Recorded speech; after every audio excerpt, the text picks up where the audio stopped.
Sun pictures கலாநிதி மாறன் பெருமையுடன் வழங்கும் தனுஷ் நடித்து இயக்கும் ராயன் ஜூலை 26 முதல் உலகமெங்கும். Tour the Paradise in Ananya's Naranani Homes, Coimbatore. Experience your dream retirement life for a day. Indicus Admira நீங்க ஓல்டானாலும் வீடு கோல்டாவே இருக்கும். தைரியமா அறுதிட்டு உறுதி கூறலாம். எழுதிச்சுங்க சூப்பர் டூப்பர் இருக்கும். கதை களம் அந்த மாதிரி ஒரு டென்ஷனாகவே இருக்கும். சீட்டு நின்று தான் உட்கார வச்சிருக்கோம். சென்டிமெண்ட் இருக்கும், பிரதர் சென்டிமெண்ட் இருக்கும், சிஸ்டர் சென்டிமெண்ட் இருக்கும், எதிரிகளுடைய துரோகம் இருக்கும். நைட்டில் எந்த ஷூட்டிங்கை வச்சுக்கலாம் சார்னு சொல்லிச்சு. ராயன் ஷூட்டிங். ராயன் அப்போ நான் 25 ஏக்கரில் இடமும் பார்த்துட்டேன் ராயனுக்காக, அந்த செட்டு போகிறதுக்காக. 5 நாள் 10 நாள் நீ 2 பக்கம் போயிட்டு வர முடியும். ஆனால் அந்த 10 நாள்லேயே கண்ணெல்லாம் வேறு மாதிரி ஆகிடும், முகம் வேறு மாதிரி ஆகிடும், டயர்டு முகத்தில் வந்துடும். அதனால் தயவுசெய்து இதை பின்னாடி வச்சுக்கலாம், முதல் கர்ணன் பண்ணிக்கலாம் அப்படின்னு நான் தான் தெரியும். அவர் கிரியேட்டராக இருக்கார்ல, அவர் கதையை அவரே பண்ணுறாரு. சரி, கதை வெளியில் வாங்கல, அவர் சொந்த கதையை தான் அவர் எடுக்கிறாரு. அந்த சொந்த கதை இருக்கும்போது அவருக்கு மனசில் ஓடும் இல்லையா. அடித்து சிலதெல்லாம் சொல்லுவோம், துப்பாக்கி பார்த்துட்டு அடித்து சொல்லுவோம், காக்கா பார்த்து அடித்து, இந்த மாதிரி சில படங்கள்லாம் பார்த்து மிரக்கலாக போகுன்ற கோஷம் இருந்தது. தம்பி தனுஷுக்கு பிறந்த நாள் இந்த தரணிக்கே சிறந்த நாள். இனிய இந்நாளில் எல்லா வளமும் நலமும் பெற்று தேகபலம் பாதபலம் ஆயுள் சதம் கடந்து வாழிய பல்லாண்டு வாழ்த்துக்கள். தனுஷ் சார், ஏன்னா இப்போ நீங்கள் ஒர்க் பண்ணது ஒரு பக்கம் அசுரன் கர்ணனாக இருந்தாலும், தனுஷ் சார் அப்பா முதற்கொண்டே உங்களுக்கு ஒரு நல்ல பழக்கமாக இருந்திருக்கும் இவ்வளோ வருஷம் சினிமா எக்ஸ்பீரியன்ஸில். இப்போ நீங்கள் பார்த்து வளர்ந்த ஒரு பையன் கூட சொல்லலாம். இப்போ ஆரம்பத்தில் துள்ளுவதை எல்லாமே காதல் கொண்டு எல்லாம் பண்ணும்போது சினிமா வட்டாரங்கள் அவரை பற்றி எப்படி பேசிக்கிட்டாங்க? ஒரு ப்ரொடியூசராக நீங்கள் எப்படி பார்த்தீங்க? அதாவது ஒரு மன்மராஜா பாட்டு ஒன்று போதும் அவர் பெரிய ஹீரோ ஆனாருன்றது மீரான் சார் தெரியல தானே எங்களுக்கெல்லாம். சரி, அன்னைக்கு அது செங்கல்பட்டில் 1 கோடி பண்ணிச்சுன்னா அது என்ன சாதாரணமாக பண்ணுறேன். இந்த படம் திருடா தட்டி செங்கல்பட்டில் மட்டும் 1 கோடி மாத்திரம் 1 கோடி பண்ணிச்சு. அன்னைக்கு பெரியவங்களுக்கு மட்டும்தான் அந்த வந்தது. அதனால மிரண்டு போயிட்டாங்க. உடனே யார் யார் போய் கூப்பிட்டு பேசினாங்க கொண்டாங்க, பெரிய பெரிய நிறுவனம் போச்சு இல்லையா. அதனால் அது 2வது திறமை அதிகமாக இருக்குது, இன்வால்மெண்ட் இருக்குது. ஓகே, ஏன்னா இப்போ அசுரன் ஒரு பயங்கரமான படம், ஒரு நேஷனல் அவார்டு அவருக்கு கிடைக்குது, உங்களுக்கு ஒரு நேஷனல் அவார்டு சிறந்த படத்துக்கு ஒரு விஷயம் கிடைக்குது. ஸோ அப்படி பார்க்கும்போது அசுரன் உங்களுக்கு கொடுத்த ரிட்டர்ன் எப்படி இருக்கு? ஒரு 100 கோடி வசூல்னு கேள்விப்பட்டேன். உண்மையாக 100 கோடி 100 கோடி ஃபஸ்ட்டு 100 கோடி தானே. ஆமாம், அதுதான் நான் விளம்பரம் கூட போட்டேன். அத்தனை பேரை போட்டு இவரு அந்த 100ல் சேர்ந்தாருன்னு போட்டேன். ஆமாம் ஆமாம். ஸோ அது உங்களுக்கு அசுரன் எப்படி சார் இருந்துச்சுன்னா, Rajini sir, Ajith sir, Vijay sir, Ajith sir, Suriya 5 பேர் போட்டு தம்பியை ஆராதனை. ஏன்னா இப்போ அது வரைக்கும் வெற்றிமாறன் ஒரு படம் எடுக்கிறாருன்னா 2 வருஷம் 3 வருஷம் அப்படின்னா அதெல்லாம் தப்புங்க. யார் சொன்னாலும் நம்பாதீங்க. அந்த தம்பி எனக்கு 7 மாசத்துல படம் முடிச்சதுல அசுரன். நீங்கள் அதுக்கிட்ட ஒன்று யாருன்னா போய் நான் இந்த படத்தை நெக்ஸ்ட் வரேன்னா போங்கன்னு சொல்லுவேன். அதாவது இல்லை என்ற சொல் இல்லை வெற்றிமாறன் அகராதியில். அவர்கிட்ட என்ன கேட்டாலும் ஓகேன்னு பண்ணி கொடுப்பார். அந்த மாதிரி தான் அந்த படத்தில் நடிச்சுன்னு இருக்கும்போது சூரிய இப்போ தான் சிலதெல்லாம் சொல்லக்கூடாது, என்னாலும் சொல்ல, சூரிய அண்ணத்தில் போய் பண்ணிட்டு வரணும் ஆசை, தலைவரோட ரஜினி சார் போயிட்டு வந்தார். ஸோ அந்த படம். 2வது அதில் நடித்த விஜய் சேதுபதி ஆல் லாங்குவேஜில் டேட் கொடுத்துருக்கிறார். ஹிந்தி, தமிழ், தெலுங்கு, கன்னடம், இந்த மாதிரி 5 லாங்குவேஜில் பண்ணும்போது அங்கங்கே டேட்டு கொடுத்து அதெல்லாம் போயிட்டு வரும்போது இந்த டிலே ஆனது காரணம். வேற எதுவுமே கிடையாது. எண்ணியதை எண்ணியாங்க முடிக்கும் திண்ணியர் வெற்றிமாறன். பாருங்க எப்படி வரப்போது பாருங்க வாடிவாரு. சரி ஓகே சார். ஸோ இப்போ அசுரன் பற்றி முக்கியமாக பேசும்போது அந்த படத்தில் ஒரு ஆக்டிங்காகவே இதுக்கு முன்னாடி ஒரு புதுப்பேட்டை இது போன்ற படங்கள் அவரோட ரொம்ப அழகான ஒரு மெருகேற்றிய ஒரு நடிப்பு கொடுத்துருப்பாரு தனுஷ். இருந்தாலும் இதில் ஒரு வயசான கெட்டப்பில் அவர் கொடுத்த அந்த ஆக்டிங் தேட்டரில் எல்லாருமே கண் கலங்க வச்சது. உங்களுக்கு முதல்ல ஃபுல்லாக பார்க்குறீங்க அசுரன், பார்த்துட்டு என்ன சொன்னீங்க நீங்கள் தனுஷ் கிட்ட? நாட்ஸோட ஃபர்ஸ்ட் காப்பி பார்க்குறேன். சரி, பார்த்தோன்னே வெற்றியை கட்டி பிடிச்சி இது விருதும் கிடைக்கும், வெகுமதியும் கிடைக்கும், இது வேறு ரேஞ்சில் எடுத்துன்னு போயிட்டு தம்பி அப்படின்னு சொன்னேன். அவ்வளோ பிரமாதமாக எல்லாருமே பாராட்டணும். ஷூர் கோல்னு சொன்னோமே, ஷூர் கோல். அடித்து சிலதெல்லாம் சொல்லுவோம், துப்பாக்கி பார்த்துட்டு அடித்து சொல்லுவோம், காக்கா பார்த்து அடிச்சு, இந்த மாதிரி சில படங்கள்லாம் பார்த்து மிரக்கலாக போகுன்ற கோஷில் இந்த அசுரன். அதோட நீ ஆமாம் அசுரன்.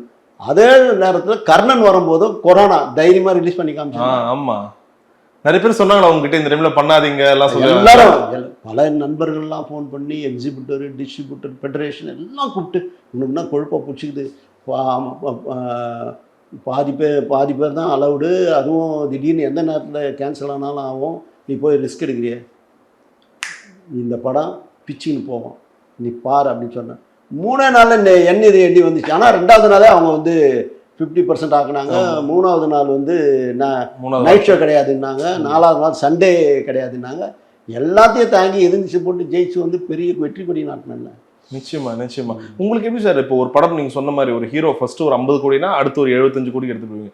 இப்போ அசுரன்ல இருந்து கர்ணன் அவர் அடுத்த படம் வரும்போது அவருக்கு ஒரு சம்பளமாகவும் சரி, ப்ரொடக்ஷனாகவும் சரி, எந்த அளவுக்கு அந்த ஒரு மாற்றத்தை நீங்க நிகழ்த்தி காமிச்சீங்க? எந்த சொன்ன பட்ஜெட் பிரகாரம் எல்லாருமே எடுத்தாங்க. சொன்ன பட்ஜெட்டுக்கு மேலே பிஸ்னஸ் நடந்தது.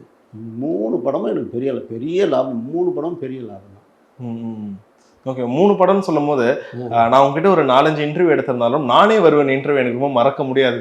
ஏன்னா அப்போ வந்து ஒரு பெரிய போட்டி நடக்குது. எல்லாரும் போல நானும் கேட்டேன், என்ன சார் பொன்னியின் செல்வன் கூட ரியாக்ட் பண்ணும்போது நீங்க பதில் சொன்னீங்க, நாளைக்கு நீ கடையில படத்தை பாரு, நீ படம் முடிச்சுட்டு எனக்கு ஃபோன் பண்றியா இல்லையான்னு. படம் முடிச்சுட்டு அவங்களுக்கு டக்குன்னு ஒரு காலம் பண்ணியிருந்தேன்.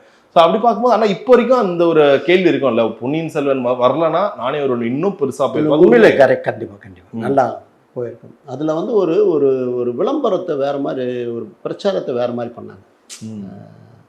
இருந்தாலும் அது இந்த சந்தோஷத்தில் இருக்கிற எல்லாம் அதுலேயும் லாபம் தான். நமக்கு நல்ல லாபமான படம், பெரிய லாபம். ஓ சரி, உங்களுக்கு எப்படி இருந்துச்சு திரும்ப செல்வராகவும் தனுஷ் ரொம்ப வருஷத்துக்கு அப்புறம் இணையற? ஆக்சுவலாக ராயன் கதை நான் மினியேச்சர் பண்ணி செட் போட்டு எல்லாம் பண்ணி பண்ணது.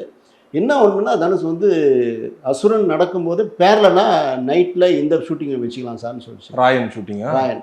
அப்போ நான் வந்து 25 ஏக்கரில் இடமும் பார்த்துட்டேன் ராயனுக்காக, அந்த செட்டு போகிறதுக்காக.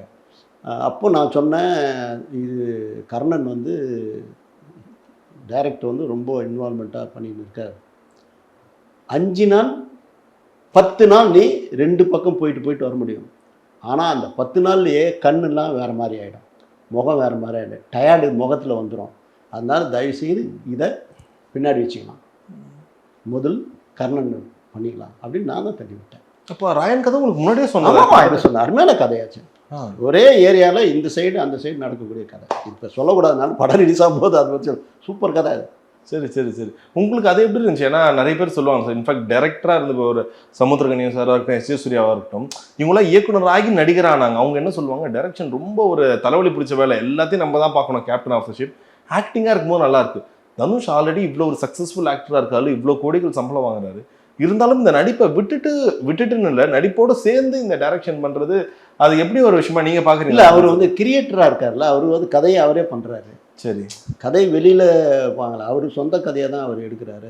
அந்த சொந்த கதை இருக்கும்போது அவருக்கு மனசுல ஓடும் இல்லையா, அதுதான். அது ஒரு கஷ்டமான வேலையா இருக்காது சார், நடிக்கவும் செய்யணும், டைரக்ஷனும் பண்ணணும். இன்வால்மெண்ட் இருந்தால் எதுவும் எளிதே. உங்களுக்கு ஒரு சொல்லும் போதே நம்பிக்கை இருந்துச்சா ராயன் கதை சொல்லும் போது? அவர் சொன்ன எல்லா கதையும் நல்லா இருக்கும். நிறைய கதை வச்சிருக்காரு. ஆமாம், நல்லா சொல்றது. தனுஷ் அவர்கள் இப்போ சொன்ன மாதிரி ஒரு 50வது படம் இப்போ ரிலீஸ் ஆகுது. 50வது படம் அவரே டைரக்ட் பண்றாரு. இது சில பேர் சொல்லுவாங்க இது ஒரு ரிஸ்கான விஷயம் தானே, ஏன்னா 50வது படம் கண்டிப்பா ஒரு ஷார்ட் ஹிட் ஆகணுன்ற மாதிரிலாம் சொல்லுவாங்க. இவர் ஒரே நேரத்தில் 2 பக்கமும் காலை வச்சிருக்காரு, இது எப்படி இருக்கும்? தைரியமாக அறுதிட்டு உறுதி கூறலாம், எழுதிச்சுங்க, சூப்பர் டூப்பர் ஹிட் ஆகும். கதை களம் அந்த மாதிரி ஒரு டென்ஷனாகவே போகும். சீட்டு நின்று தான் உட்கார வச்சிருக்கோம். சென்டிமெண்ட் இருக்கும், பிரதர் சென்டிமெண்ட் இருக்கும், சிஸ்டர் சென்டிமெண்ட் இருக்கும், எதிரிகளுடைய துரோகம் இருக்கும். அது எப்படி முறியடிக்கிறது? நான் கேட்கும்போது இருந்த கதை இன்னைக்கு பல ரூபத்தில் மாறி இருக்கலாம். ஆமாம் ஆமாம், ஏன்னா 3 வருஷம் ஆயிடுச்சு இல்லையா, நிறைய மாறி இருக்கலாம். நிறைய ரத்தத்தை பார்க்க முடியுது. எதனால அவர் தொடர்ந்து அவரோட படங்கள்ல இல்லை எந்த படத்துல தான் ரத்தம் இல்லாமல் இருக்கு. சரி ஓகே சார். ரொம்ப சமீபத்தில் ஒரு ப்ரொடியூசரை இன்டர்வியூ பண்ணியிருந்தேன். அவர் சொன்னார், இப்போ கரண்ட்டாக நான் ஒரு 3 படம் ப்ரொடியூஸ் பண்ணிட்டு இருக்கேன். அந்த 3 படத்தில் நடிக்கிற ஹீரோஸோட அவங்க வாழ்க்கையில் ஒரு பெரிய பட்ஜெட் படம் இதுதான் அவங்க ஃபிலிமோகிராஃபியில். இது எனக்கு ரொம்ப பெருமையான ஒரு விஷயம் அப்படி பார்க்கும்போது. ஸோ அது ஒரே நேரத்தில் இப்போ ப்ரொடியூஸ் 3 படம் பண்ணுறது 4 படம் பண்ணுறது வந்து அது ஒரு சிக்கலான விஷயமா இல்லை எப்படி நீங்கள் பார்க்குறீங்க ஒரு எக்ஸ்பீரியன்ஸ்? இல்லை, உதாரணத்துக்கு சொல்ல போனால் அது வந்து திட்டமிடல்னு ஒன்று இருக்குது. சரி, அந்த திட்டம் நான் ஒரே நேரத்தில் வந்து தெரியும் கபாலியத்தை, இதுக்கு மேலே என்ன வேணும்? அப்பா, ஒரு சைடு கோவாவில் ரைட் ஹேண்ட் சைடு வந்து ரஜினி சார் இது நடக்குது, லெஃப்ட் ஹேண்ட் சைடு விஜய் தம்பி இது நடக்குது. ஒரே நேரத்தில் 2 நடக்குது. நான் இங்கேருந்து நடத்துகிறேன். போவோம் இல்லை நீங்கள் அங்கே இங்கே தான் இருக்கேன். நான் போனேன்னா கேட்டுப்பாரு, கோவாவுக்கு நான் போகவே இல்லையா. சரி, நீங்க உங்களுக்கு எப்பாச்சும் தோணி இருக்கா சார், இது ஏதோ ஒரு வகையில ஒரு பிரச்சனையா போற மாதிரி இருந்தா தினமும் போற ஷூட்டிங்லாம் இருந்திருக்கு அந்த மாதிரி? அந்த மாதிரிலாம் ஏதாவது ஷூட்டிங் நடக்கிற இடத்துல வெளி பிரச்சனைகள் வந்தால் நம்ம கூப்பிட்டு அங்கே இருக்கக்கூடியவங்ககிட்ட சொல்லி சால்வ் பண்ணுவோம். ஓகே. அந்த மாதிரி எதுவும் சார், தமிழ் சினிமாவில் சொல்லுவாங்க ஒவ்வொரு 15 வருஷமும் இல்லை 20 வருஷத்துக்கு ஒரு வாட்டி, இப்போ முன்னாடிலாம் பார்த்தா ப்ரொடியூசர்ஸ்லாம் வந்தால் முதலாளி அப்படி சொல்லுவாங்க. போக போக அது வந்து அப்படியே டேரக்டர்ஸ் கீழே போகுது. நான் சொல்கிறது பாரதி ராஜா அவங்க காலத்தில். இப்போ வந்து ஹீரோஸ் யாரை கை காட்டுறாங்களோ அவங்க தான் டேரக்டர், ஹீரோஸ் யாரை கை காட்டுறாங்களோ அவங்க தான் ஹீரோயின், மியூசிக் டைரக்டர். இந்த மாதிரி ஒரு சூழல் நிலவும் போது அங்கே ப்ரொடியூசர்ஸ் அந்த ஒரு முதலாளித்துவம் எங்கேயோ ஒரு வகையில் அமுக்கப்படுது. இல்லை. இன்றைக்கி இருக்கிற காஸ்ட் ஆஃப் ப்ரொடக்ஷனுக்கு எல்லா ஹீரோக்கும் இருக்கக்கூடிய ஒரு உந்துதல் ஒன்று இருக்கு இல்லையா. இந்த படம் வந்து இவ்வளோ செலவு பண்ணி பண்ணுறோம், இவ்வளோ பண்ணுறோம், அதை ரிலீஸும் போது எந்த விதத்துலையும் பாதிப்பு இல்லாமல் இருக்கணும். அப்போது இன்னாருக்கு போச்சுன்னா டென்ஷன் இல்லாமல் ரிலீஸ் ஆகும் அப்படின்னு நினைக்கிறது தப்பு இல்லையா. சரி சரி சரி. ஸோ அதுதான் முக்கியமான ஒரு காரணமாக இருக்குது. ரைட். ஆனால் இப்போ நீங்கள் நினச்சா இப்போ நீங்கள் சொல்லலாம், ஹீரோஸ் அதை ஒத்துப்பாங்களா? நான் கேட்குறது, இப்போ அவர் ஒரு ஹீரோயின் சொல்கிறாங்க, இல்லை மியூசிக் டைரக்டர் சொல்கிறாங்க, ஆனால் ஒரு ப்ரொடியூசராக நீங்கள் உங்களுக்கு அந்த ஒரு அதிகாரம் இப்பயும் இருக்கா? இல்லைப்பா நீ சொல்கிற மாதிரி போனால் கஷ்டம்ப்பா, நான் சொல்கிறவங்கள வச்சு பண்ணலாம்ப்பா. அந்த மாதிரிலாம் நாங்கள் கமெண்ட்லாம் பண்ண மாட்டோம், நியாயத்தை சொல்லுவோம். தம்பி தனுஷுக்கு பிறந்த நாள் இந்த தரணிக்கே சிறந்த நாள். இனிய இந்நாளில் எல்லா வளமும் நலமும் பெற்று தேகபலம் பாதபலம் ஆயுள் சதம் கடந்து வாழிய பல்லாண்டு வாழ்த்துக்கள்.